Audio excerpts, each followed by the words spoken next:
Good afternoon, everyone. Welcome to the second episode of Hello MECA Practical Employment Law Solutions. As always, I'm your host.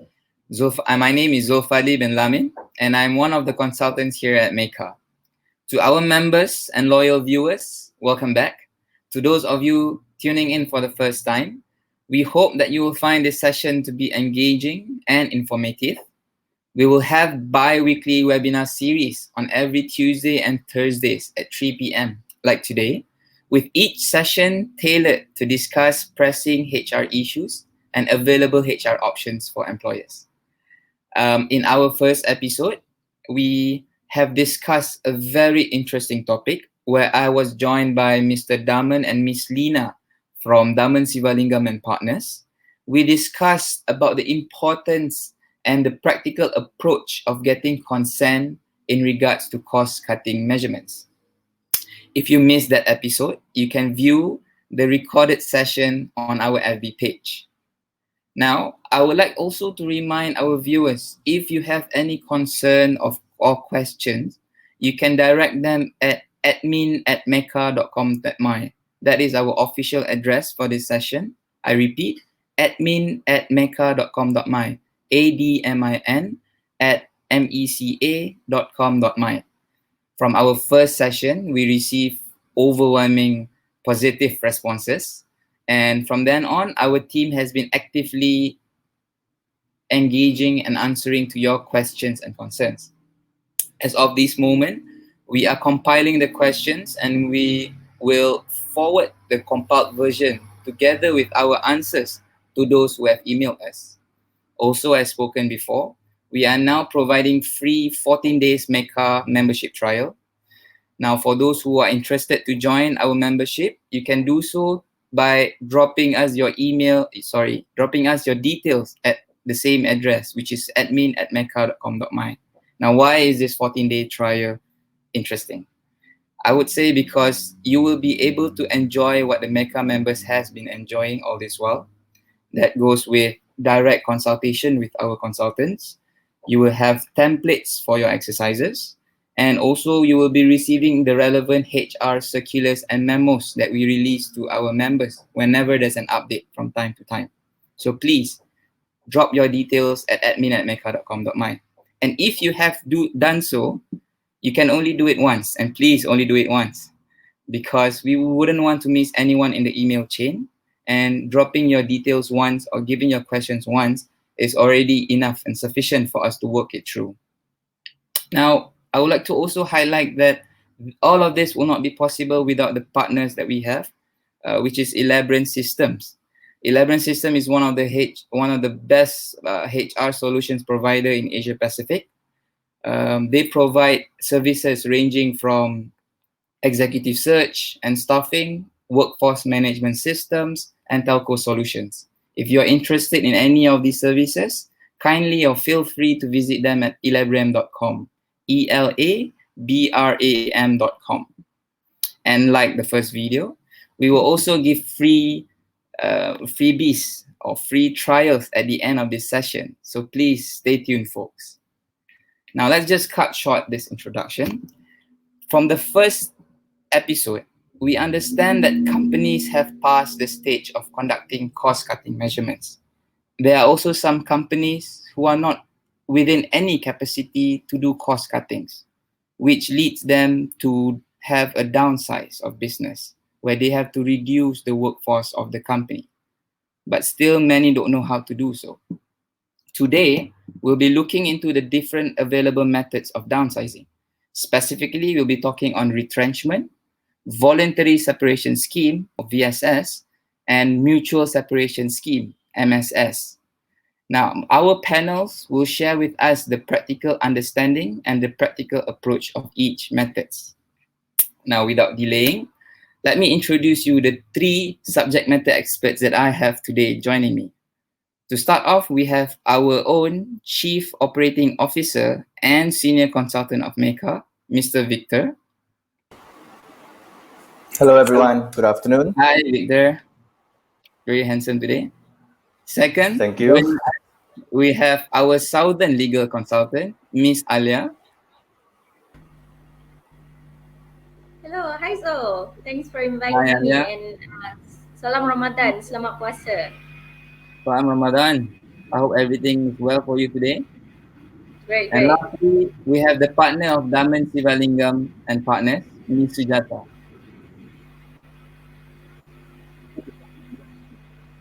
Hello, Ms. Sujatha. Great to have you on board with us. Hello everyone. Hello everyone. Hello Zoo. Hello, looking lovely as well. Thank Everyone's you. looking good being at home, eh? Okay. Now, I've mentioned to our viewers today that we're going to discuss on the downsizing methods that are available in the market today. Now, a lot of companies know that some of them may have to go through reduced workforce. So to start things off, Alia, do you mind sharing with us a quick overview of the three available options? Sure Zo. Well, everyone, there is two main factors whenever we're talking about MSS, VSS, and retrenchment. Those main factors are consent and skill. So if we're looking at retrenchment, there is actually no need for consent. The company itself will dictate when is the last day of service, who would be chosen to be retrenched, how much is the payout being made, is it as per statutory requirement or they want to pay more, right? So the company would only inform the employees that retrenchment will happen, right? So the employees will not be able to say, I agree or disagree. Hence, consent is not present. Okay. As for the scale, retrenchment is undertaken to large scale of employees. Either it's throughout the whole company or just in certain departments, right? As for VSS and MSS, Hmm, okay, the name itself says um, voluntary and mutual separation scheme.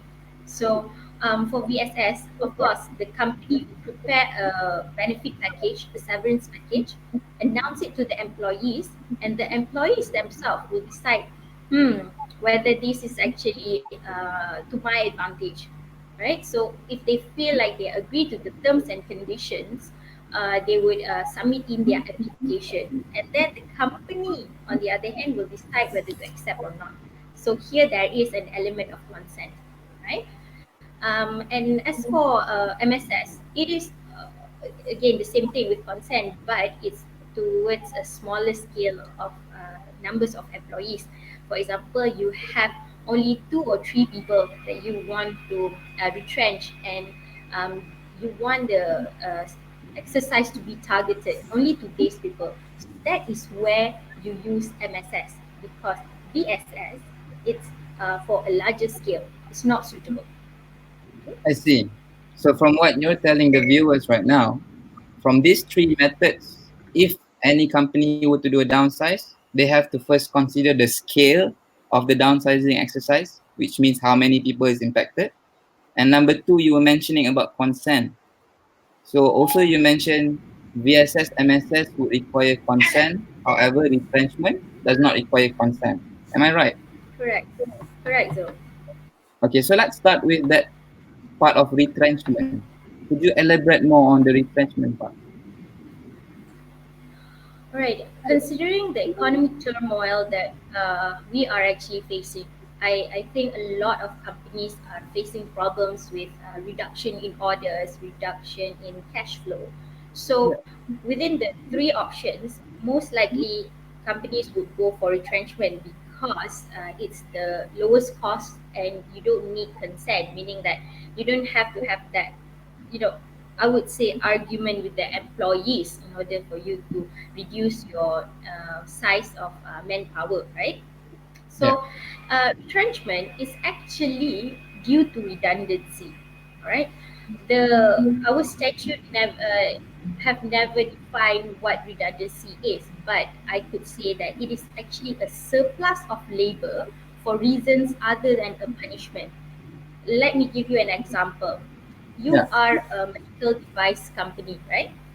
So because patients are not able to go out and buy your medical device, your orders have gone down. So Yeah. in your production line, instead of 5 operators, you just need 2. So the other 3 would become a surplus. Okay, that is where you are considering retrenchment. Yep. You mean to say surplus also equates to extra? Is Yes, it the same word? that I in see. simple term extra. These people, or in another word, you say they are redundant. Okay, very good point. Very clear, Alia. Now, on that point, I would like to ask Mr. Victor, if you don't mind. Let's say if my business during MCO is doing bad, very bad. The volume of the orders has decreased. As a result, I don't need as many workers as I need before. So let's say if I have 30 people and now I only need 10. So there's like what Alia said, a surplus of another 20 people.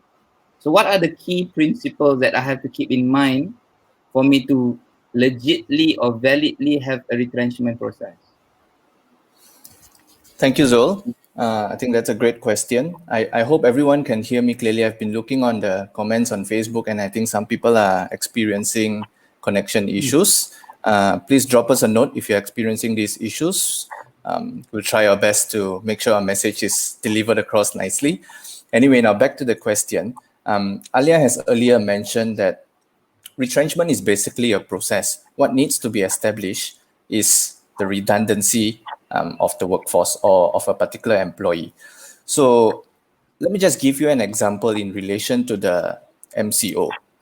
A lot of people out there thinks that retrenchment is only something that you can undertake if, let's say, you are facing financial losses, or if your company is not doing too well, or if you lost, a particular business to, let's say, a fellow competitor.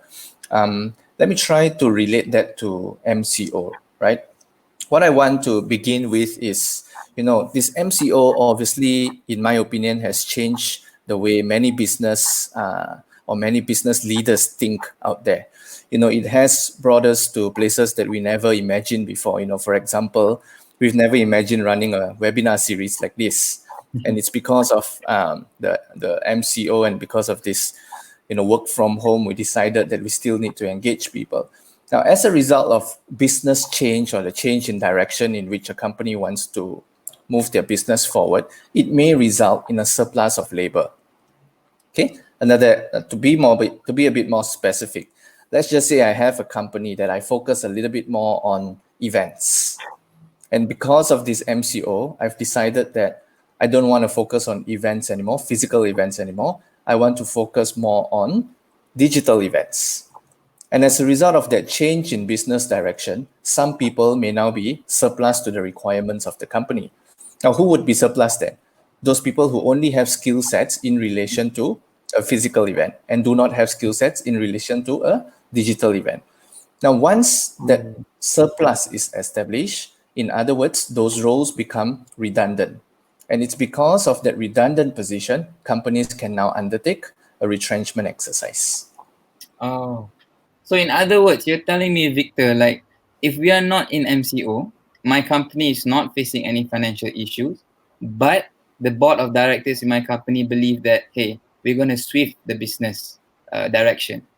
Maybe before this, we are doing something on paper. Now we're going to go online.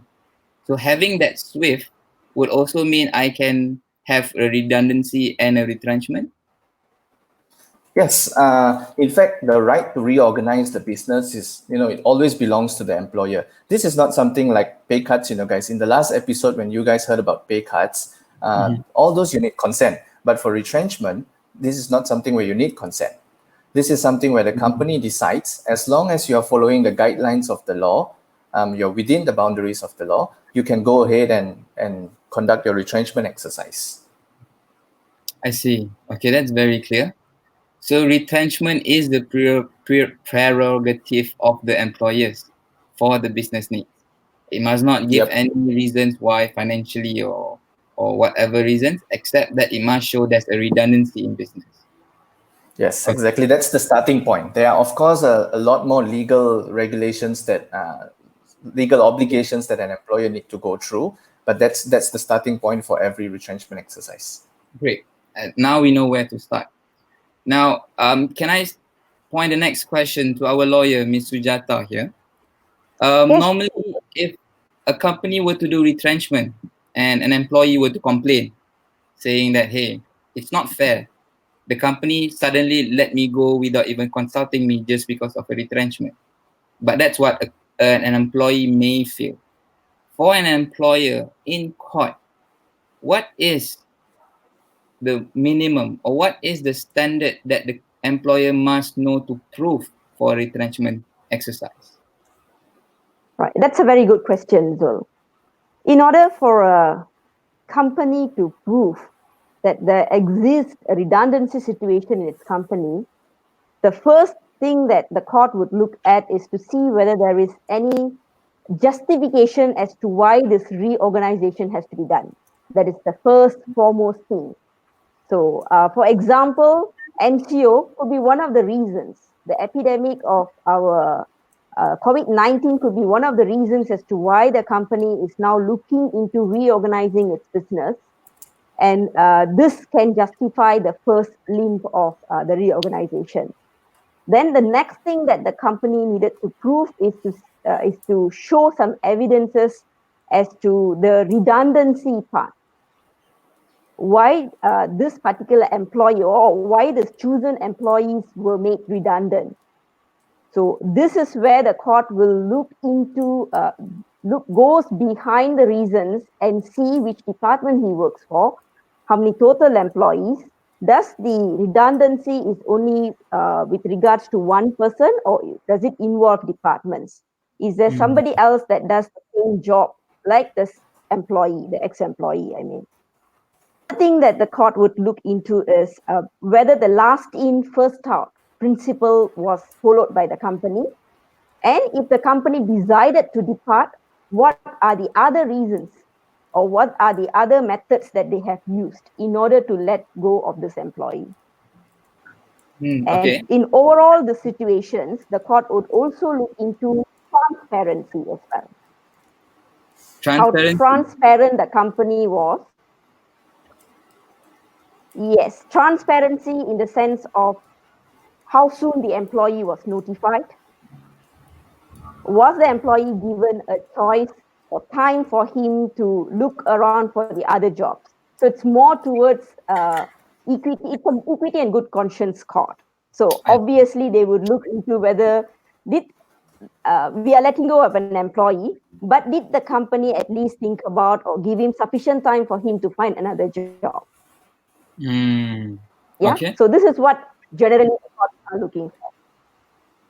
All right. Okay. I just like to highlight to the viewers out there. In the previous session, we discussed that industrial courts is a bit slight different from civil courts, where they exercise equity and good conscience, which means the employer every time is being brought in front of the IR court must give justification, as like our Ms. Sujatha has explained. So I think that's clear. Just to follow up on what you said, Sujatha, you mentioned that there should be a selection of employees. So selection of employees here, the way I understand is like my example just now. I have 30 people, I only need 10. How do I select the 10 people who stays? Right. So for this question, can I ask Alya for this? What is the selection process for a retrenchment? Or can it be at random? Siapa kena lah. Of course, How is no, it? that sounds so negative. That sounds so bad. Okay, because the of course the law really looks into that. Everyone needs to be secured of their livelihood, right? So in order for you to even undertake a retrenchment, first you need to have grounds, right? So as explained by Victor and explained by Sujatha, so you need to show that there is actually redundancy, maybe by way of because there is a merger, because there is a reduction in revenue or permintaan, as we say, right?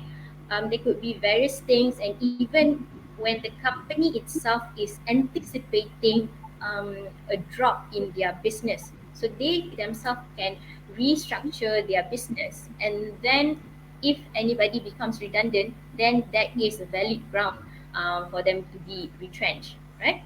So that is the first requirement. And then the second requirement is what you have asked, which is the selection. How are we going to select an employee to be retrenched, right? So first thing first, the rule of thumb, I would always repeat this to my clients if they want to do retrenchment.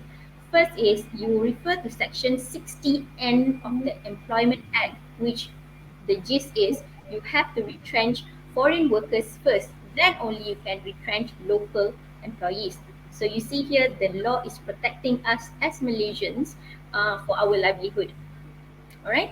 And then after you have done that, then we go on to the next principle.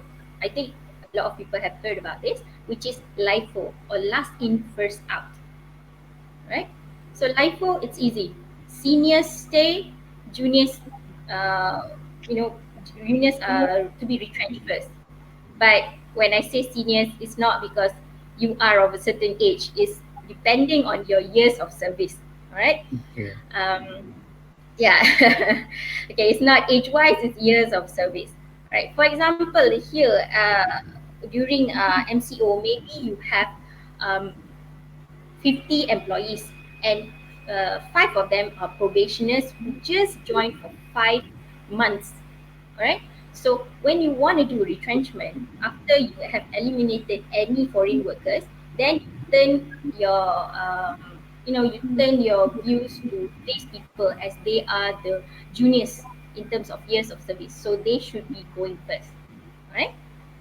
I But see. what about in posts where there's no substitute, or as Victor always told me, a one-man show, right? So when it's a one-man show, you cannot use LIFO because this person cannot be compared to another one. He's just one person there. So LIFO shouldn't apply. If his role is redundant, there's no more work there, then you can proceed to retrench this person, right? And then the selection process, it can also apply to the whole company or to certain departments only. Okay, maybe you need to retrench everyone, or retrench everyone just not based on what is their task, right? Just to slim down in any matter, then you can select based on LIFO on everyone. But if you were to go by departments, then the LIFO principle, I think will be easier for you, because you will have just a small number of employees. From there you can do your observation and then choose who to retrench, right? Okay, Alia, on Um, that point, can I just ask, if let's say my company has 10 people and two of them are new joiners. However, these two new joiners have more skills and are more productive than the 8 people who has been in my company for the last 15 years. And I don't want to let these two okay. go. Can I depart myself from using LIFO? Well, LIFO is one of the conditions as stated in the Code of Conduct for Harmony, right? So if you want to undertake that, if you want to do that, you better have a really good justification. You have to come up with the evidences to show that these people are really needed. Maybe they have a special skill set that my other employees who have been in the company for so long do not have. For example, I have a very good carpenter. So even though he just joined for a new project, right? But if I let him go, I have nobody else to help me with the job. So that is one of the considerations. I see. Okay. So uh, it's good On the lah. For companies to actually do various assessments and gather data in order to make sure that the selection process that you are doing is right. okay. So, Um, maybe can I? I could add on. Mhm. Yeah. Yeah. Sure. Sure. Maybe I Please. could add on the third requirement that you should take into consideration when you are going to be terminating or retrenching an employee. So, the third element is compensation. Okay, so when we talk about compensation, it's important for you to determine whether this person is under the purview of Employment Act or not. Because if they are under the Employment Act, you need to follow Regulation 6 of the Termination Benefit Regulation, where you have to pay accordingly, which is 10, 15, or 20 days per years of service. According to EA, right? According to EA. But if the person is not under the EA, actually by right they are only entitled to their notice period. But that seems a little bit harsh lah, for me. I see. But again, during MCO, companies are really pressed for their money. Cash flow is very difficult. So, to make money. So to ensure the survival of the company, please do what's best for you, but please don't depart from the law. I see. So just to sum up what you have just told us and the viewers, is there are three main requirements for retrenchments. One is the ground of justification, which is redundancy. Number two is the selection process. It has to follow either LIFO, or if you depart from LIFO, anything that is justifiable. And thirdly is the compensation part. So these three is the biggest consideration for retrenchment. Am I right? Yes, correct. Okay, great. I think we have cleared that. Now, you've mentioned, and I've heard Ms. Sujatha mention on the Code of Industrial Harmony. Now, what is that? Is that some kind of a law? Is that an act? Yeah, Code of Conduct of Industrial Harmony, Will. It is not a law, but it is really a guideline, which are used by the industrial court to see whether the company has followed this in order for them to do a retrenchment. It is not a compulsory, but it is advisable for companies to follow. So if you don't follow a code of conduct, you are not wrong in not following it. It depends to the situations and reasons you are in. When I say code of conduct, the most important guideline is the company should give as much as early warning as it's possible. So notifications of retrenchment or redundancy to an employer, infected employee, has to be given as early as possible. But how early is early? There's no definition in Code of Conduct. There is no definition in any of the laws in Malaysia. So there were many employers who were asking whether 5 days, 2 weeks. Well, it depends to the circumstances that the company is in. The more earlier you could give, the more better. If you are unable to give a warning, then there must be some justification. It's not totally wrong. Now, the other thing the court would look into when you say about a code of conduct is to look into whether the company has initiated some voluntary separation schemes or mutual separation schemes, or whether they have some retirees who are still working under a contract with the company. Did the company let these people to go before they touch the other employees? And what kind of support the company has given to the impacted employees, such as assist the employees to obtain employment or register them with an employment agency. So these are the things that the court will look into in a code of conduct. But as I mentioned earlier, it is not a law, it is merely a guideline. I see. So if you follow it, it's best. But if you do not follow it, you're not wrong or legally wrong. Am I right? Yes, that's right. Okay, I think that's somewhat like for the Malays or the Muslims, we call it sunnah and makruh. It's not wrong for you to follow, but it's best for you to follow a guideline. Got it. Now, on that, you've also mentioned VSS and MSS on your last point. Can you briefly tell us what is the legal difference between VSS and MSS?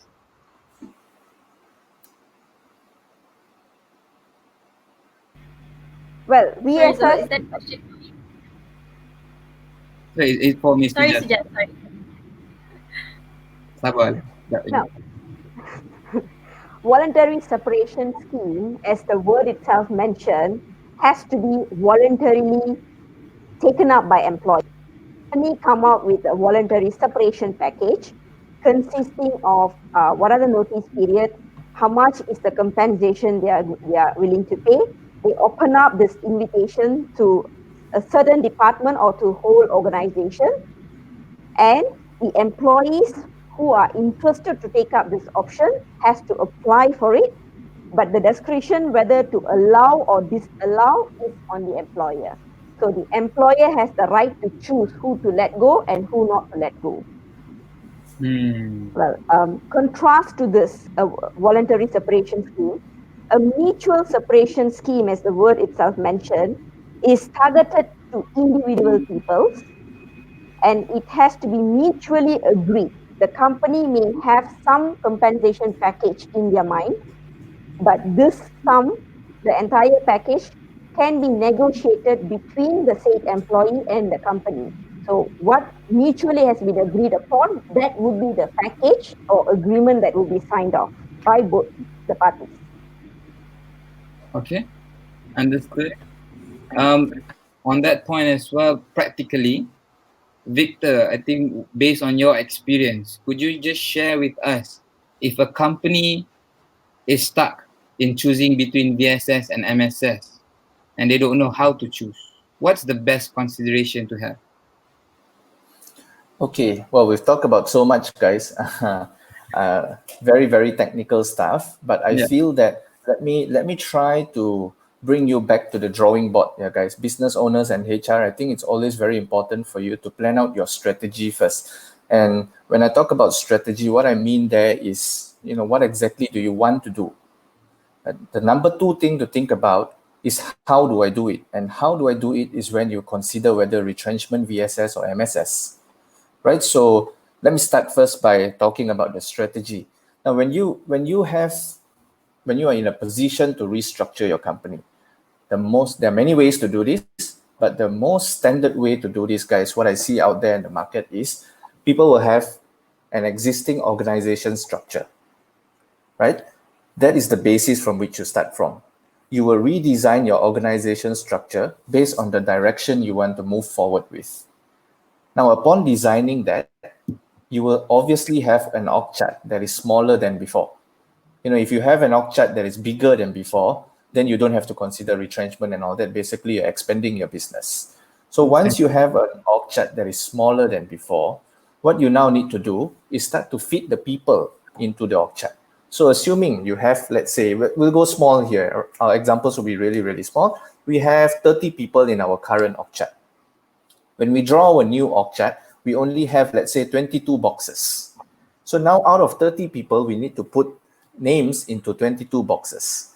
And as a result of that, what happens with the 8? The 8 is therefore called as redundant. Okay, so but how then do we select the 22 and fit them into the boxes?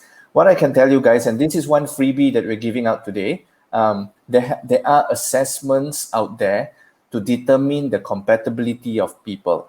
How suitable someone is in the new job based on your new direction moving forward. Once you go through these assessments, the assessments will give you an indication in terms of how you're selecting people moving forward. Then from a business perspective, once those people are being put into the new org structure, then what do? You need to develop them into the new role so that you can move forward, having better business and so on and so forth.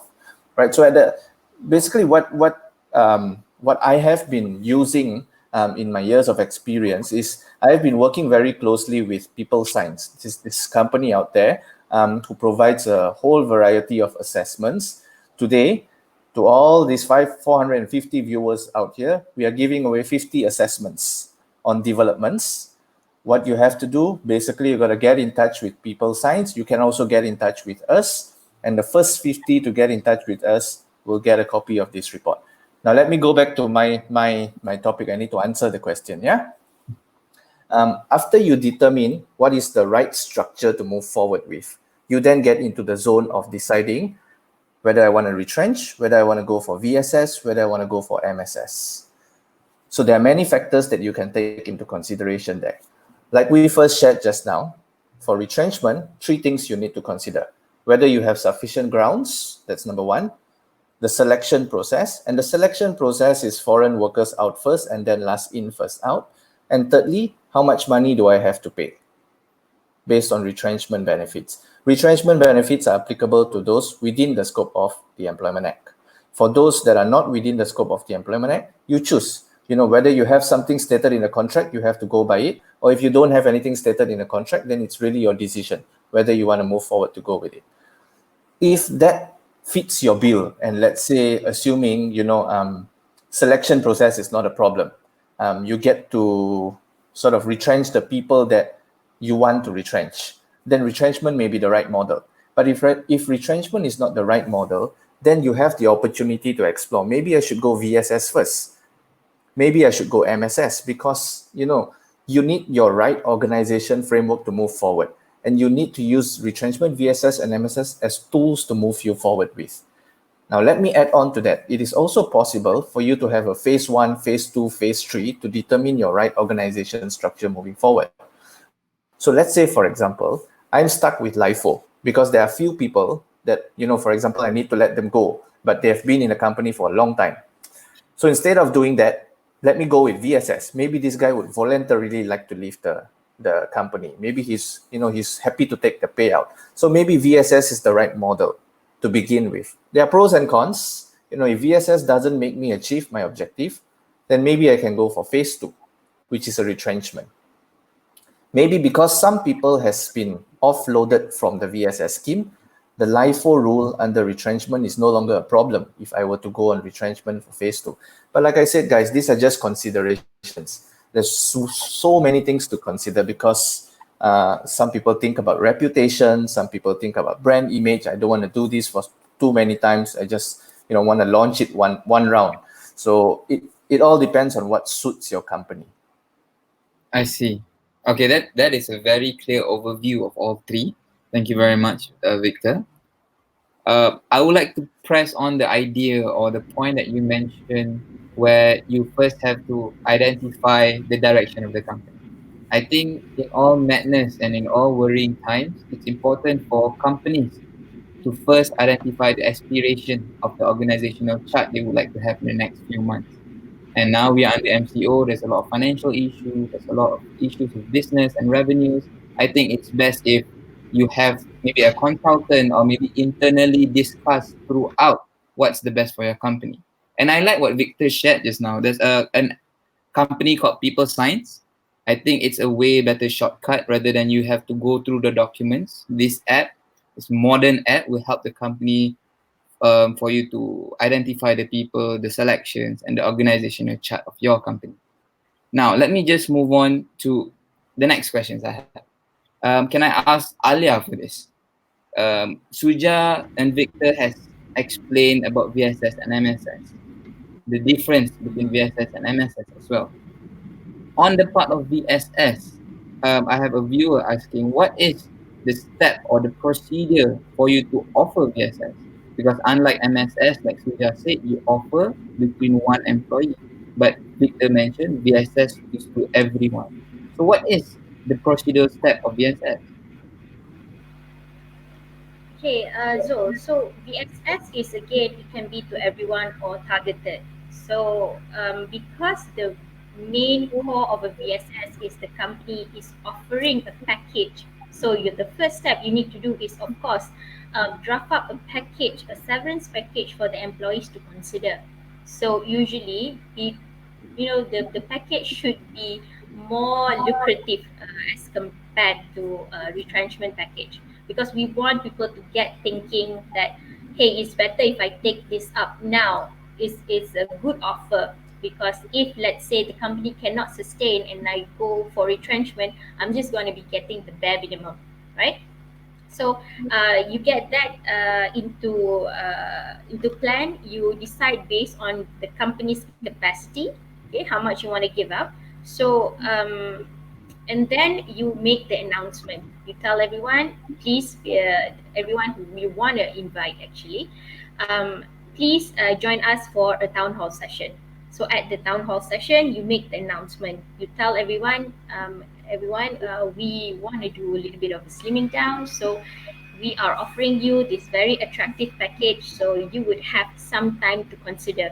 There's no force from the company, but it is for you to take some time and consider. So, I've been repeating consider, because we want them to be able to have, to be giving their consent willingly. So they should not be scared to lose their job. That is why they're taking it. Okay, it should be more on the basis of, this is a good package. I think I can jump elsewhere with this, so I'm just gonna take it. Okay, so you Okay. give them about 2-3 days for them to talk to their families, to consider the job market right now, to even take up it with a lawyer if they want to. Okay, and then tell them, by this date, please, if anyone wants to apply, just send in your application.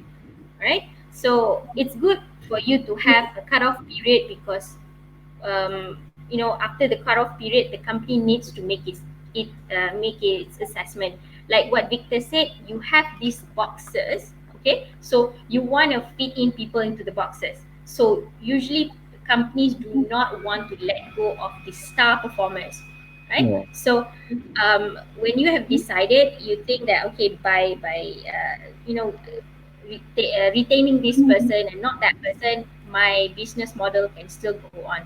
So with that consideration and other consideration that you have in mind, the company then would decide which application to be accepted and to be denied. Okay. Afterwards, you make the communication to the employees by way through letters informing them, congratulations, your application has been accepted or it has been denied. I'm not sure whether people will be happy for it to be accepted or not. It depends, right? Right. So Mhm. to sum up the VSS procedure part, you are saying that if the company doesn't want to choose who to let go, they can simply offer the employees. Siapa nak angkat tangan? Siapa yang angkat tangan, Well, the company will give. Is it something like that? not quite exactly, because it's siapa angkat tangan, okay, you can apply, but at the end of the day, the company still will decide whether I want to keep you or not. I see. Okay, that's very clear then. Mm. Okay, so the Yep. company So, can offer, employee can apply, but the like, company still yeah. have the power to choose whether or not to give this person the VSS. Yeah. So I you see. see, when the employees themselves, who is the one applying for this scheme, so we can expect the departure from the job will be more amicable. It's not like retrenchment where you are forced to leave. This is you wanting to leave yourself. So you might be happier when leaving. And then when the company make the payout, the severance package, you'll be more happier because you're getting a lump sum of money in your hands. Okay. Um, and one of the most hot topics right now is the PK form.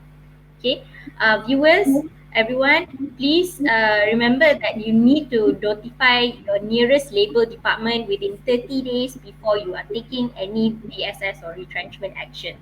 Okay, so if we follow all this, Zol, I think it should be good to go. People would, and anyone who feels like the package is very good, they can pick it up and move on. All right. You mentioned about PK form, which is very good because that's a procedural step. Can I ask Victor? Let's say if my company during this period, we have to make a very quick decision to let go of employees. Now, when I say quick decision, means that I may not have 30 days to fill in the JTK form. So, am I in the wrong? Can my company still proceed with retrenching people? Okay, you can proceed with the retrenchment, but basically you will then be in compliance of a requirement by the Labour Department. Now, I will give you two sides of this story. Traditionally, well, I don't know if any JTK people is tuning in, but traditionally JTK people is not very, very active when it comes to PK forms. It's therefore, in my opinion, statistical reasons. But I must say that over the last couple of months, I would say 6 months to a year, I have seen an active interest in queries related to the PK form. So what I mean by active interest is, I don't mean prosecution. What I mean by active interest is they are actually looking at it and coming back to you and to basically see if you have complied with the timelines and complied with the requirements under the PK forms. So as far as possible, I would advise you to comply. If you don't comply, then maybe if JTK decides to be nasty with you, you may be fined up to 10,000 for that offense. Okay, all right, got it. I would like to remind our viewers that please do not share your email on our FB comment live. The reason being is because we would not want random people be using your emails for other purposes. So if you are only here for HR related issues, if you have questions regarding HR matters, legal matters, just drop us an email at admin@meca.com.my, because we wouldn't want you to be here dealing with something that you don't want to deal with. Okay, now let me just move on to our last method, which we haven't touched yet, about MSS.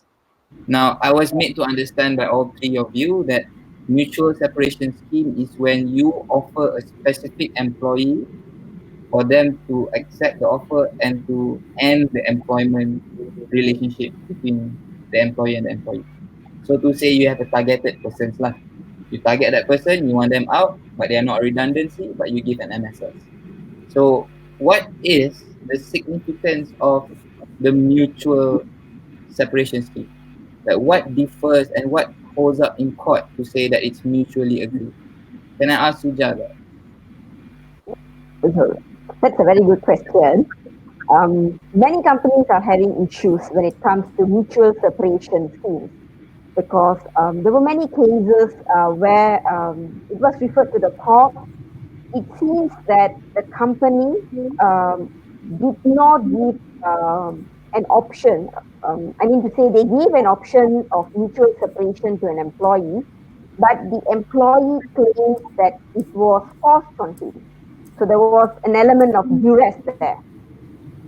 So in order for the company to cover up this, to say that it is a mutual agreement, there was a discussion between the company and the said employee. I believe the company needed to keep some communications or put things in writing, either via email, it can be via Skype. There were a lot of methods of communication there. If today the company is speaking to an employee, for an example, about his position is going to be redundant, but however, instead of retrenching, the company is now giving him a separation package. Now, the company should not, in my view, they should not force the employee to make a decision there and then. There must be some reasonable time frame given. When I say reasonable, many questions arises. How long is reasonable? It could be 1 day, it could be 2 days. It could be 5 days. It's up to the company, up to the circumstances they are facing. But if you have documented or sent an email right after the discussion to say that, thank you for catching up today. We have had a discussion on our operation package. We have, as informed to you during the session, we have given this package to you, and it is not a forced option. The right is on you whether you want to agree or whether you want to accept or disagree to this. If in the event you disagree to it, then the usual employment contract would still continue. So if this email or this communication goes out, it can even be via WhatsApp. So when this communication goes out, and if the employee then come up and agree to take up the option of mutual separation, and then subsequently a mutual separation agreement is drawn up and signed, but the employee then still went on to proceed with a Section 20 case at the industrial court, claiming that he was forced. Here, the company could bring all this communication as a proof that this discussion took place and it was mutually agreed. I see. Okay, I think that's very clear. So I think just for the benefit of the viewers, can I sum up in a way that if I were to offer an MSS to an employee, that employee still has the right to negotiate the amount? And if I were to offer VSS to the employee still have the option whether or not to apply. However, for retrenchment, like it or not, if I'm conducting an exercise for retrenchment, the employee do not have a say. Am I correct in these three conclusions? That's right, Zul. I see. So again, I would like to highlight what Victor mentioned to our viewers. It's important for the company to know the direction of where, or the aspiration of your company in the next few months before you make a decision. Okay, I've been seeing a lot of questions from the viewers, which is very good. Means that a lot of people are tuning in. So before I go on to the questions from the viewers, can I just have Victor to briefly sum up all three methods and what's the best thing to keep in mind for employers? Okay, Zol, I think you have also quite nicely summed it up just before I spoke. But maybe let me just recap a little bit so that everybody, all of our viewers will understand completely what we're trying to say, right? So for the legal requirements, we have number one for retrenchment, right? Three things you need to bear in mind. As mentioned earlier, you need to have grounds, selection process. Remember, under selection process, foreign workers first, and then last in, first out. On this point, because I know we have a lot of questions right on this point, I think what I want to highlight to people is if you look at Section 60N of the Employment Act, where it says foreign workers go out first, it only relates to foreign workers in a similar capacity.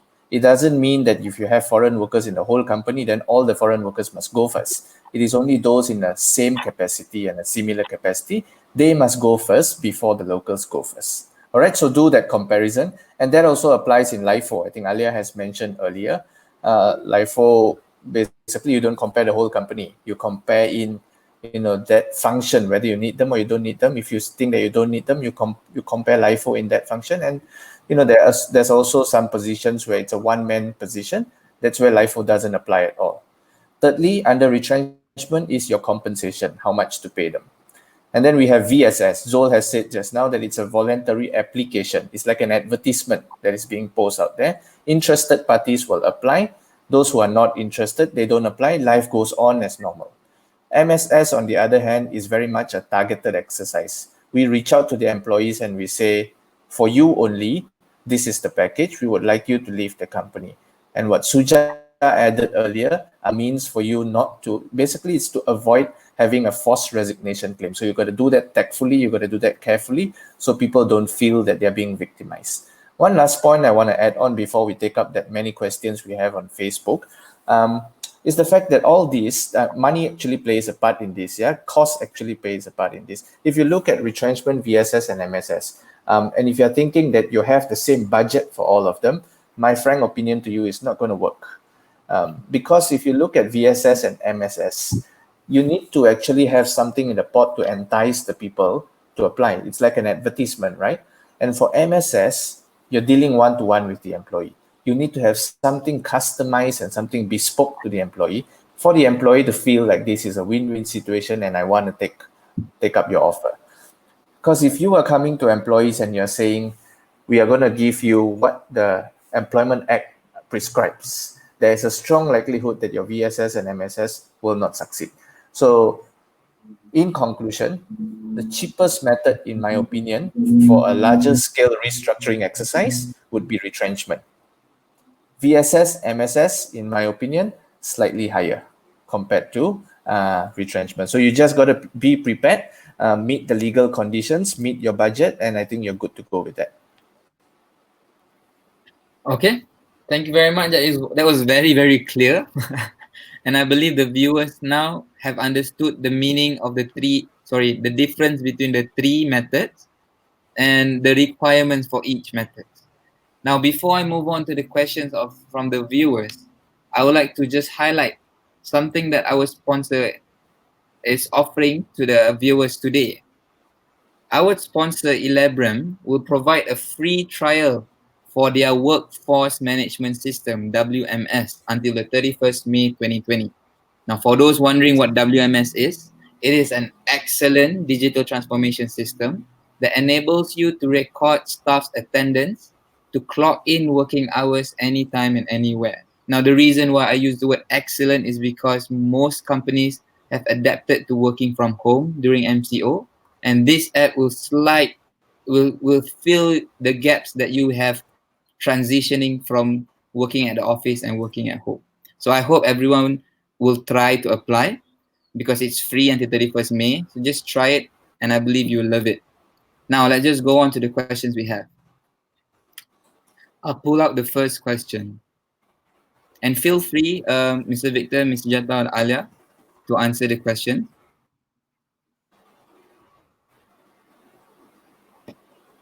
Okay. Question number 1 from Isaac Ng. Can we offer the MSS and also told the employee, if you don't accept, we will go for redundancy for your position, which also means retrenchment, and give 3 days for the staff to think? What do you guys think about this?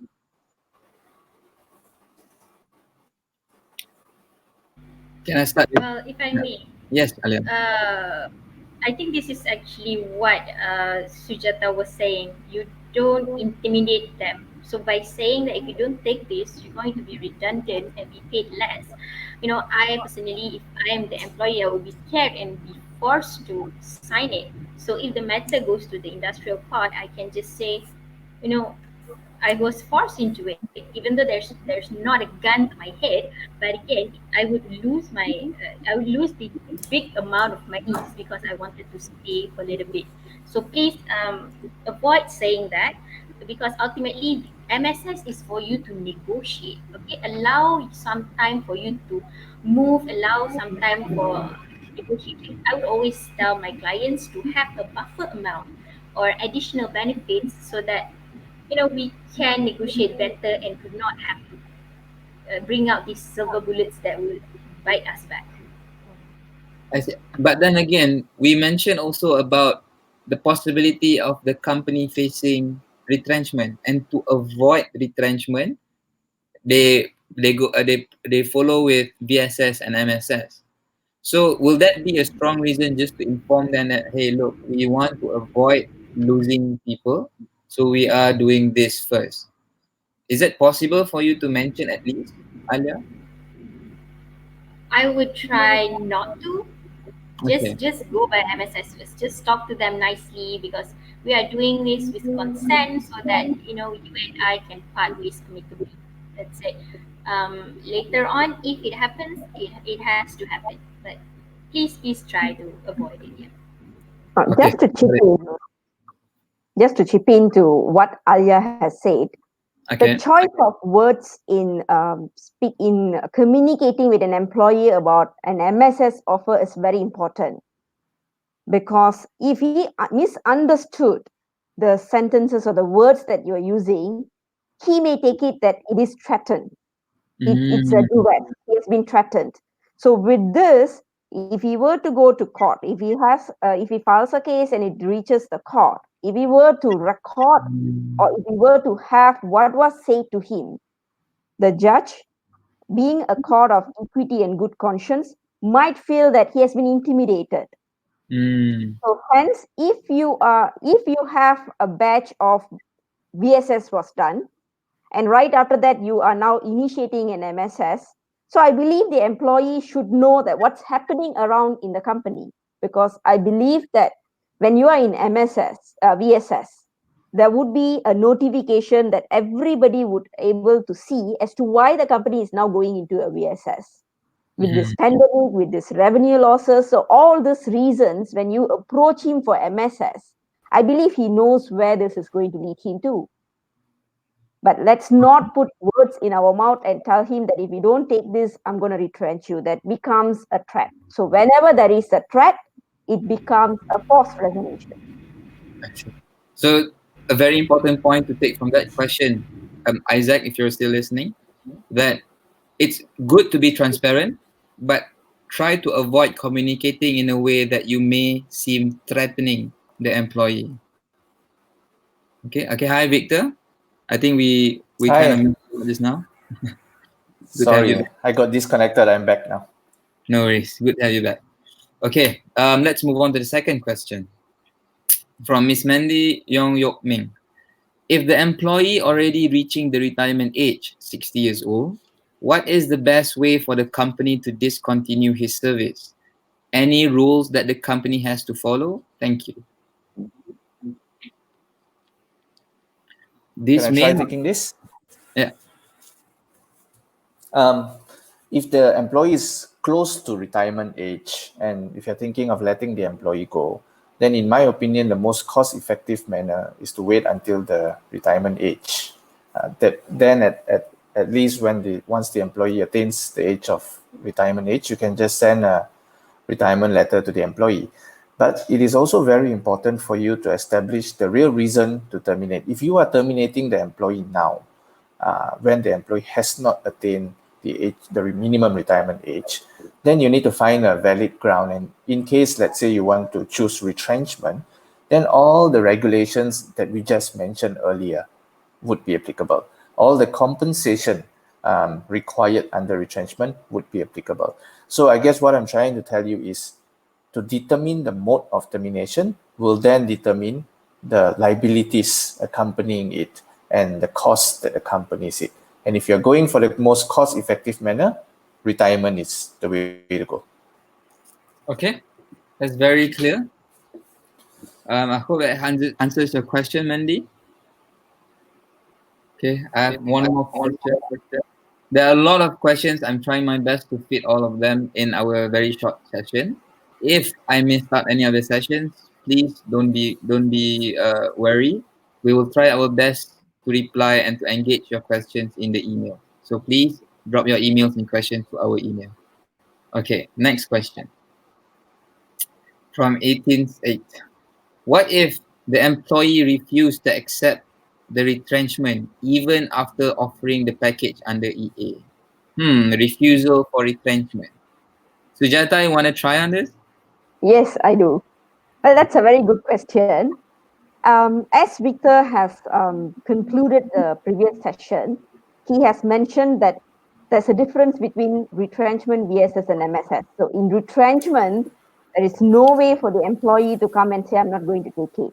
So if he were to say that, I believe we need to bring him, calm him down, give him the time, tell him that we are very sorry, but we are trying our very level best to sustain the business, but we are unable to do so. There's a change in the organization chart. So he has the right to initiate action if he wants to. He has the right. There's nothing wrong in that if he wishes to. But the method of comforting him is what needed to it's what needed the most. As he has no sense of, he should not refuse it. If he refuses it, we just have to convert him to accept this and to inform him that these are the packages we're offering. Please keep in touch. Do let us know if we needed and help. If this were documented, it'll be good as well. See. Right. I think I just want to add one question. I need this to be clarified because I believe many viewers would be thinking of the same question. What are the risks the company or the employer may face if any employees complain? I mean, that's what making employers scared to choose an option. So what are the risks, the potential risks that they may face? If an employee brings a case to the industrial court under Industrial Relations Act 1967, if the employer loses the case over there, the worst case scenario for an employer would be if the employee is a confirmed employee, they are now looking into reinstatement, and they are also looking into 24 months of back wages. When I say back wages, it's simply the salary that he has earned when he worked with the company. Now, whether or not to give a reinstatement is on the discretion of the industrial court. If reinstatement is not given, there is going to be a substitute to reinstatement, which is a compensation in lieu of reinstatement, which is 1 month salary for every year of service on top of the 24 months of salary. This is for confirmed employees. For probationers, it's 12 months of back wages, and there is no reinstatement for probationers because they don't have the right to the post. I see. Okay, I think that's clear. I think all the viewers now understand the risks that you may face in all of these exercises. Okay, let me just move on to the next question. Bakalvesh Deshanaraj. The question is, Is redundancy mandatory? If so, how would redundancy need to be proven to avoid any legal issues arising? Can I pass this to Victor, as you have clearly Sure. explained it now? I believe this was also explained during the earlier parts of today's Yeah, program. Redundancy is a must. You need to prove that there is a surplus to the requirements of your manpower, and once you prove that, basically there is redundancy that exists within your organization. Without redundancy, you can't go on retrenchment because that is a core element. I see. So it's mandatory to have. And Yep. to prove redundancy is, I believe, like what we discussed earlier, you must prove the organizational chart. And if there were to be a selection, why these people are deemed redundant, I think it's Yes. quite clear. If you Correct. have If I further, may, sorry, yeah, Zol, I'll just yes, add on to that. However, if you know you really can't prove redundancy and you still think that you need to exit an employee, I think I'm using very diplomatic terms now. What you can do is to go on MSS, because the legal requirement on MSS is not to prove a redundancy, but to prove the voluntariness in the employee having to get into an agreement with you. So that's the alternative. I see. Okay, very good point. I'll move on to the next question by C1. Is it the MSS package offered to staff with the same position level and years of service should be the same package? Okay, so probably I can try to answer this one. Okay, Alya. Again, MSS is actually tailored, is usually when you want to offer it to particular people, right? Particular employees. So, because in order for an MSS to be successful, there need to be mutual consensus. That's why there needs to be negotiation. Meaning that what you might offer to employee A might not be the same to employee B. For example, employee A wants to have 3 months severance package, while employee B, he doesn't mind getting the bare minimum according to the law, but he wants his medical benefit to be extended for another 3 months. So you can see here that there is more rather than just monetary compensation. It depends on what the company can give and what the employee is willing to accept. Okay, so that is why we need to have one-on-one negotiation, and you have to be very tactful and be able to move around in terms of what the company can offer. I see. So, in other words, you are telling us that MSS is a case-to-case basis because it is individually negotiated. Therefore, person A may be offered a different amount than person B. However, in best practice, everyone should be offered maybe somewhat the same so that one person does not get jealous of the other. But then again, that's Well, practical. well, it's a starting ground, so you work from there. Okay, great. Okay, let me move on to the next question. By Siti Maria Muhammad Desa. Under MSS, does the employer need to submit a resignation letter? Well, this depends to the agreement that was drafted. If the mutual termination agreement drafted requires the employee to provide a resignation letter, then it is mandatory. So it's upon the terms that is agreed between the parties. But it is not a must for you to have a resignation letter. So if there is no such terms, then there is no requirement. If it is stated there, then you merely have to follow. So correct me if I'm wrong. Normally, people would use an agreement for MSS. So if they have an Yes, agreement, the letter is not needed anymore. yes, that's right. It's not required anymore if you have an agreement. Okay, great. As So maybe for the, yes, just Alia. add a little bit. To make it clear, MSF is actually a sort of negotiation, an agreement where both parties can just go to town and decide what they want to do, what they want to pay, what they want to give. Actually, it's just that so you don't go beyond the statutory requirement. For example, if this person is under the employment Sorry, Alya, I think you're muted, Alya. Oh, sorry. So as I was saying, as long as you don't go below the statutory requirement, it should be okay. And also, you don't do anything unlawful lah. So I agree with what Sujatha said. If let's say in the negotiation, the employee said that can I place in my resignation letter, so it would seem like I was the one who willingly left the company. Then, if the company thinks it's okay, by all means, please do. I see. Okay, I think that is very clear. For the MSS, I think also just to add on, the word mutual there is very important. So it's best to not let the employee feel that they are forced. And if there are any terms agreed within the negotiation, it's best that the employer upholds and respects to the terms agreed. Because then again, we do not want to face claims saying that people are forced to accept the agreements that the company offers. Okay, now let's move on to the next question. By Anwar Hassani. To reduce redundancy, we offer job placement to other branches at different states. Staff rejects the offer. Shall we treat this under exit plan? Pandai. Okay, I'll let Victor answer this question. Okay.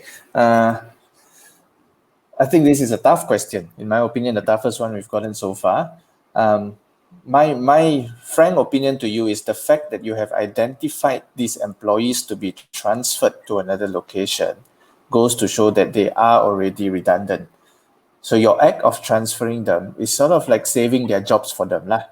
And in the event they choose not to be transferred to another branch, another state, another location, then you'll have to go with redundancy. That will be your only way out, unless you have something else for them within the organization lah.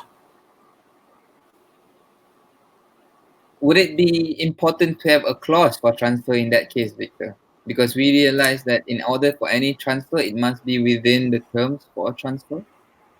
Yes, it's better if you have a transfer clause within your contract. It's pretty standard, and I think most companies out there have the transfer clause. If you don't have the transfer clause, I think case law is also pretty settled that this is really the right of the company to place employees on transfer as long as your transfer is done in good faith. So if I apply this back to your original question, the company is now trying to save some people's jobs by giving them the option of having employment somewhere else. So I don't sense any element of bad faith unless you're targeting employees lah. If you're targeting employees and employees can prove that, then they can say that your transfer is done in bad faith, and as a result of that, they may want to walk off on constructive dismissal. That could be possible. But like I said, if you have good faith in your transfer, you're positioning this as if you want to save the employee's job. I don't see any problems with that. If the employee refuses to accept your offers to be transferred, then you can go ahead with retrenchment or any other methods you see fit. Okay, got it. Okay, I think we are limited of time. We have plenty of questions. I'll just have to pick randomly as the last question. Let me just put it on screen. Okay, from Zion Tan. So if I have 30 workers, 15 foreign and 15 local in the production line, can I fire 10 foreign and 5 locals or 15 foreign by law? So I believe this question is specifically in one production line, so everyone within the same boat. So Ms. Suja, would you want to try this? You're muted, Suja. I'm sorry for that. No worries.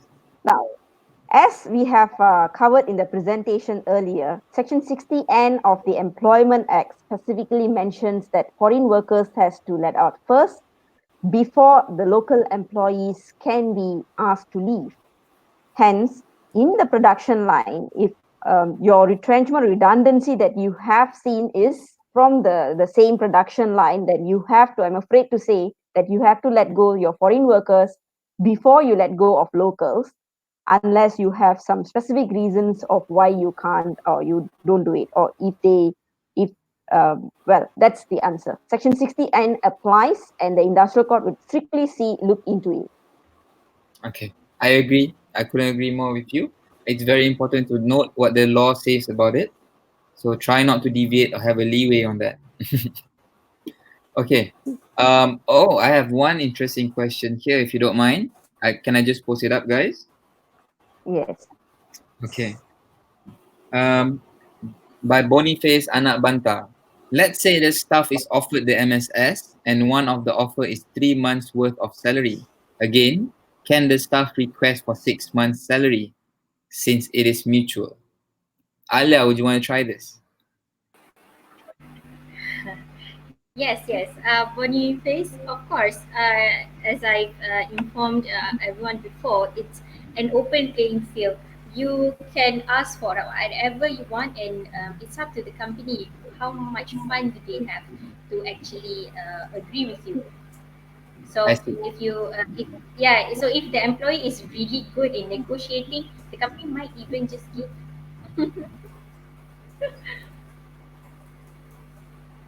Okay. I just want to ask the viewers, since I'm all hyped up right now, if you want more questions to be answered, please type yes at FB Live. But if you guys feel that there's a lot of information being relayed, just type no. I'm all up to your expectations. So I'll give you 30 seconds to type yes or no within the FB Live. And the majority, I'll ask more questions. Now, before that, within this time, let me just promote the next session that we're going to have. In the first episode, we discussed about consent and cost-cutting measures. In this episode, we discussed about downsizing exercises, namely retrenchment, VSS, MSS. Now, with all these three, we go on to the next episode where we dissect how do we handle the conversations between the employer and the employee.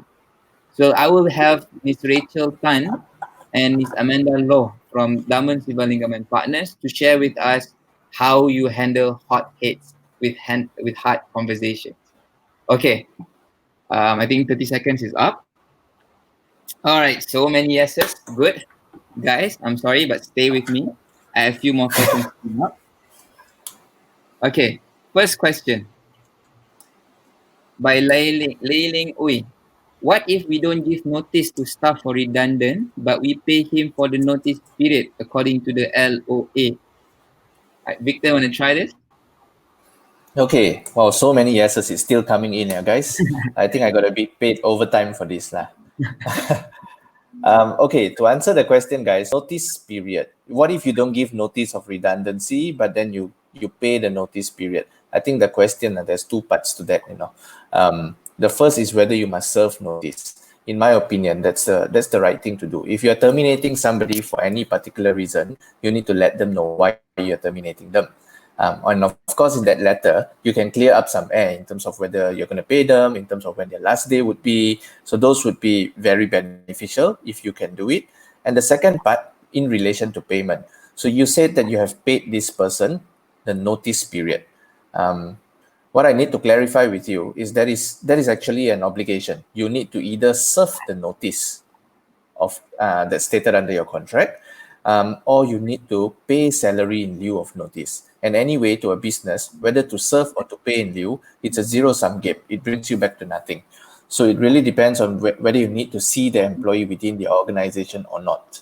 If you need to see the employee, if you need the employee to do a handover, then serve the notice. If you don't need, you can release the employee immediately. And for some cases, people think about security reasons and all. They would just, ask the employee to leave immediately and pay salary in lieu of notice. Over and above that, the third part, guys, would be whether you need to also pay any other termination benefits. So here would be if you're retrenching somebody and if that person is within the scope of the Employment Act and the person has worked for more than 12 months, then you need to pay the mandatory termination benefits as prescribed under the regulations. Okay, very briefly, that one is 10, 15 or 20 days per year of service lah. That one you need to pay. Now, for those who are not within the scope of the Employment Act, not covered by the Employment Act, then you're fine. You are only obliged to pay the notice and not the termination benefits. So like I said earlier, if you want to pay the termination benefits, entirely up to you. Sorry if I sounded a bit technical there. I hope I got my point across. No, it was very clear. I think it's very well understood, but I hope it answers your questions as well. And okay, let me just move on to the next one. Vinji, in situations due to company financial issues, is it correct if company take action, give choice to employees, salary below 2,000, to accept pay cut or VSS, MSS? And the compensation will be calculated based on EA. So just to restructure the question, is it in cases for employees under 2K, is it okay to offer them MSS, VSS, pay cuts, and cost reductions? I let Alya. Hi. So what I'm thinking right now is we have to read it back to our last session, which is consent. So when we talk about consent, it should always be willing consent, right, Ms. Suja? Because we don't want to be going in front of the judge and the guy is saying that he didn't give me any option. It's either I take it or I'm going to be at a disadvantage. Okay, that is why in the last session we explained already that when you want to ask for consent, it's good for you to communicate it properly and negotiate with the employees to see what are the problems that they are facing and why what they are not providing such consent. So again, like what Ms. Suja said, um, use your words carefully. Please avoid all this perbandingan. Okay, kalau you tak terima ini, you akan kena benda ini yang lebih teruk. Okay, so it all sounds like you're forcing me. I don't have the right to think about it. I am being victimized. Bila keluar perkataan victimized, Oh, caught na. lah. Yeah, I caught again, sorry. Okay, all right. I think that was very clear also. Thank you very much, Alya. Again, I would like to highlight what Alya and Ms. Suja have been mentioning throughout this video. Communication is very important. Do not come as if you are forcing or you are threatening your employees. So please, try to communicate well. And when you try to be transparent, make sure it's not targeted for a specific group to be threatened. Transparency is always good, but please be careful. Right. Okay, let me move on to my next question. Oh, this is very interesting. Adrian So, question for Miss Alya and Mr. Victor. Wow, fan base. If the company's core business depends on expatriate while local staff are in support functions, does the company have the leeway not to observe the EA 60N, Section 60N? Or the company will still need to observe Section 60N? Victor, would you want to try this? Okay, I think that's very, very straightforward. As I said earlier, 60N only applies to people in a similar capacity. In your question, you have distinguished the capacity, so you can keep the expats. That 60N would not be applicable in your case. 60N would only be applicable if, let's say, I have 50 operators. There are 25 foreigners, 25 locals. Because they are in the same capacity, then I must let the foreigners go first. Okay? Okay, if I can add on that, you've been mentioning on the word capacity. For our viewers out there, when we speak of capacity, we will also mean the department or specific group. So let's say, like how Victor has explained, if operations have, let's say, 15 foreigners, however, the management have another 10 foreigners. So if you want to do LIFO or you want to make a retrenchment, do relate to the same capacity and do not mix both into the same equation. Did I get it right, Mr. Victor? Yes, yes. Okay, all right. You look a bit blurred, so I thought the camera was you. Okay. We still have time. Okay, let me get one more question up. Okay, by Mr. Patrick Hu. Does employer has to prove financial losses to MOHR before getting employee consent for pay cut? If yes, to what extent does employer has to show financial transparency? Financial losses to MOHR. Can I ask Ms. Suja to answer this? Yes, of course. Well, we don't have to prove financial distress to MOHR, but if the matter refers to the industrial court, then the need arises for the company to show its financial statements in order to prove that it lost that it has suffered losses. If it is not a financial losses, we are only talking about the manpower cost has increased or the operational cost has increased. I believe the statement, the financial statement, would also show this. Okay. So Um, there's no specific Sorry. really. Oh yes, Alya. When we are talking about consent from MOHR, I would just like to share with you guys. I've been getting a lot of questions like this. Do we need to file a PA form and then wait for the Labour Department's consent first before we can start doing a pay cut? So we need to address this. The answer is no. The right to do cost cutting is upon the employer, but the consent must come from the employees themselves. Okay, not the Labour Department. The Labour Department will just receive your PK form for their reference only to ensure that you adhere to the requirements that they have set out. I see. Okay. Thank you very much. It's very clear. Oh, okay. I have one question, which is not from the floor but from myself, since we are on this topic. Let's say if I have one senior management staff, and that senior has poor performance and has conducted a misconduct. So before proceeding to giving a show cause and a I choose to give him an MSS. The reason being is because I want to save his face, jaga muka. You don't want to put a senior person through a DI, right? So, but then again, he refused the MSS. I then go on to DI. Does that fall for victimization? I'll take a bit of this question. I'm sure Suja has something to add on.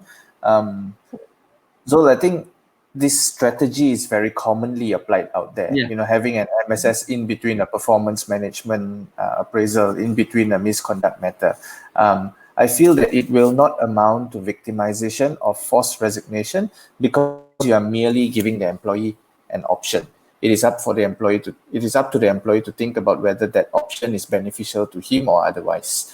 But what I would encourage employers to do is, don't just simply put out a MSS because you think that by throwing some money on the table, the employee might take the money and, choose to go. I think there is also a moment in which there is a perfect moment in which you must find to have this conversation. And when I say there is a timing, it really means that before you send a show cause letter, the employee probably don't even know what you have up your sleeves.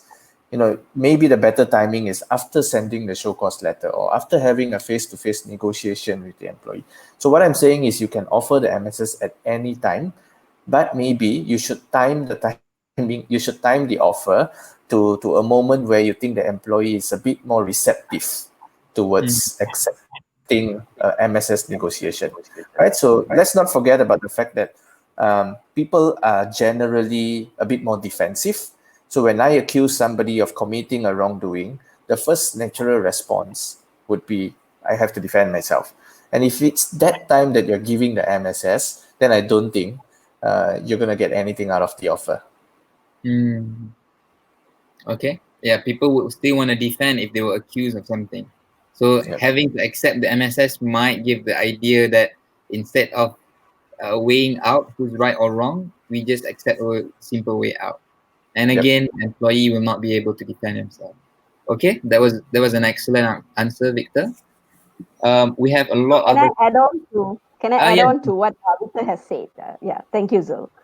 Now, the question was rightly asked, in which it says that, can I offer MSS anytime? So there is no restrictions as to when you can initiate MSS, but what is more important for us to know is, if just because this person has committed a misconduct and you want to save his face, for example, you are giving him this MSS, you close the door, you lock the door and ask him to sign it there and then.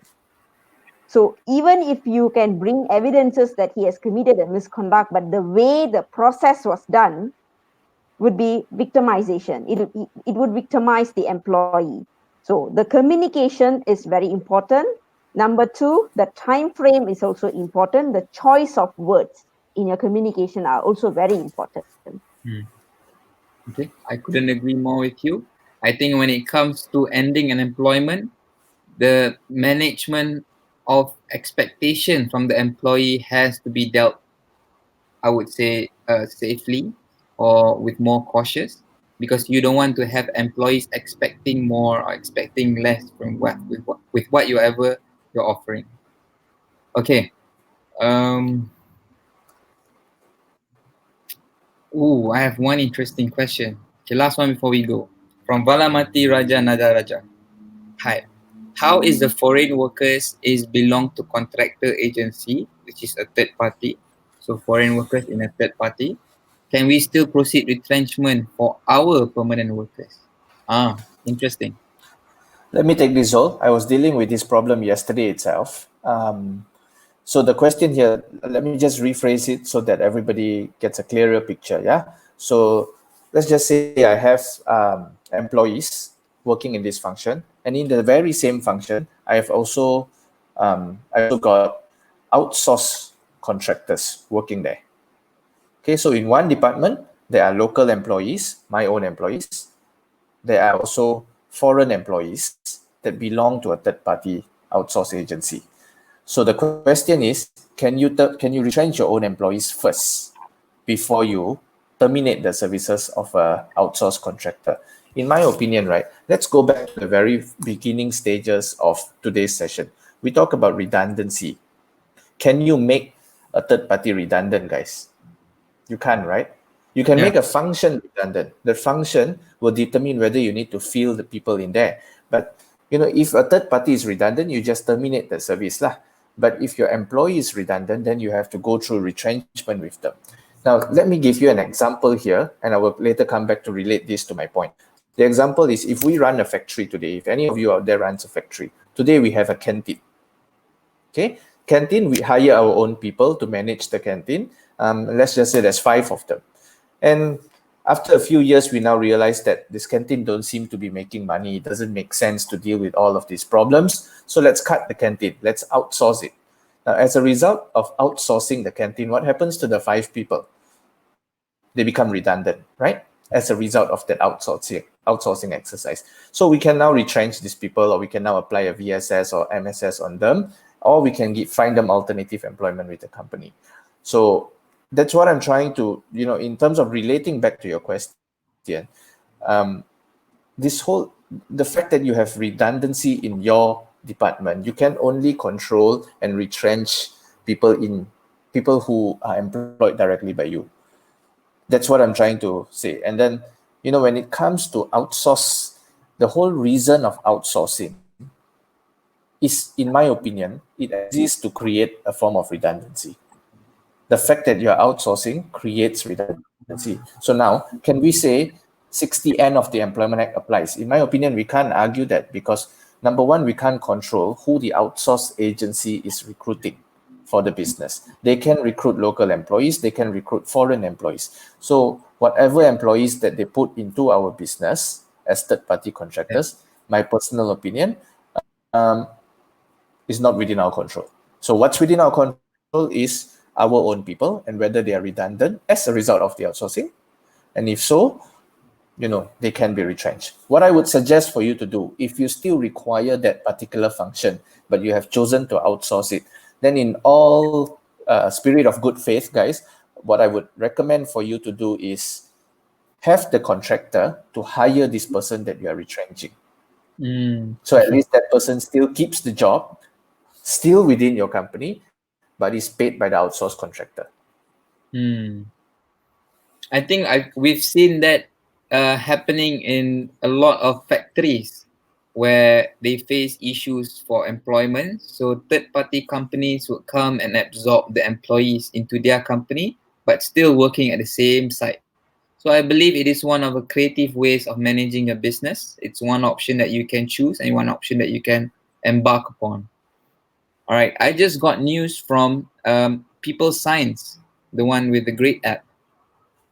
We have been told that the Ask Me at People email is not functioning properly. So if any of you are interested to try the app, please direct your email to info@peoplescience.com and CC Evelyn Chu at evelyn@peoplescience.com. Now remember that this is a first come, first serve basis. So the first 50 will enjoy the app. So try to make sure that you are able to send the email at the soonest. Okay? Thank you very much, People Science. You guys are really awesome. I think that's all the questions we have today. As I mentioned earlier in my session, that if you would want to have a look at our questions that we have compiled together with the answers from our consultants, please drop in your details into our email at admin@meca.com.my. And at the same time, if you're not a member yet, you can claim your free membership, 14 days membership from the same email. It's a free trial, so I would highly encourage people to try. And if you enjoy the benefits, even in these 14 days, I hope it helps you to conduct your exercises, HR exercises promptly. With that, again, I would like to invite everyone for our next session, which is next Tuesday. We will discuss on the hard conversations that we've been mentioning, the right communication. So please tune in next week together with me, Rachel, and Amanda Low. With that being said, I would like to thank our guests for today, Mr. Victor, Ms. Sujatha, and Ms. Alya.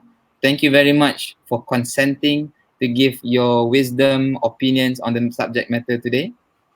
And for Alya, selamat berbuka later. And for the rest, Okay, I hope you so enjoy your day thanks. and the week off.